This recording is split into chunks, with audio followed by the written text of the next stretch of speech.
ஜீவவசனம் கூறுவோம், சகோதரரே சேர்ந்தே எக்காலம் ஊதுவோம். கர்த்தருடைய நாமம் உயர்த்தப்படுவதாக. கிறிஸ்துவுக்குள் அன்பானவர்களே, இந்த நாளிலும் ஜீவ வார்த்தை ஒன்றை நாம் கேட்போம். யாத்திராகமும் 32, 33 இப்படி சொல்லுகிறது. அப்பொழுது கர்த்தர் மோசேயை நோக்கி, எனக்கு விரோதமாய் பாவம் செய்தவன் எவனோ அவன் பேரை என் புஸ்தகத்திலிருந்து கிறுக்கி போடுவேன்.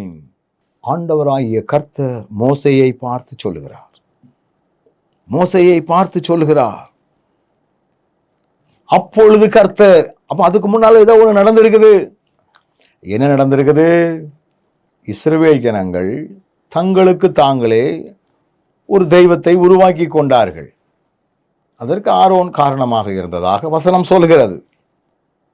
இப்போ கீழே இறங்கி வந்து பார்த்தால் ஆண்டவரால் மன்னிக்க முடியாத தப்பது. இதை பார்த்த மோசே ஆண்டவரை பார்த்து சொல்லுகிறார், நீர் இவர்களை மன்னியும், இப்படி இழிவான செயல்களை செய்த ஜனங்களை மன்னியும், அப்படி இல்லைன்னா ஏன் பேரை கிறுக்கி போடும். எவ்வளவு நான் மட்டும் காப்பாற்றப்பட்ட பரவாயில்லையா, நான் என்ன செய்வேன், இவங்களுக்காக திறப்பில் நின்று எவ்வளவோ முயற்சி பண்ணி பார்த்துட்டேன், ஒன்றும் கேட்க வழியில், பிறகு என்ன செய்ய அப்படின்னு சொல்லாமல் அவர்களை காக்காவிட்டால் ஏன் பேரை கிறுக்கி போடும் அப்படின்னு சொல்லி மோசே சொல்கிறார். அதற்கு ஆண்டவர் சொல்லக்கூடிய பதில்தான், எனக்கு விரோதமாய் பாவம் செய்தவன் எவனோ அவன் பேரை என் புஸ்தகத்திலிருந்து கிறுக்கி போடுவேன். தப்பு பண்ணினவன் தான் தண்டிக்கப்படுவான். கிராமங்களில் ஒரு பழமொழி சொல்லுவாங்க, உப்பு தின்னவன் தண்ணி குடிப்பான். உப்பு அதிகமாக சேர்ந்த ஒரு உணவு பதார்த்தத்தை உண்டு விட்டால் அன்றைக்கி தண்ணி தாகம் அதிகமாக இருக்கும்.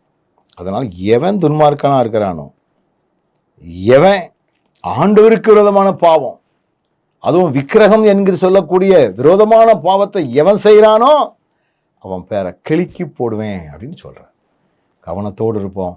தேவனுக்கு விரோதமான பாவங்களை செய்யாதபடி நம்மை காத்துக்கொள்வோம். நல்ல ஆண்டவரே, ஜீவ புஸ்தகத்தில் எங்கள் பேர் இருக்கணும் அப்படிங்கிற நோக்கத்தோடு நாங்கள் செயல்பட தொடர்ந்து எங்களுக்கு பலன் தாரும்.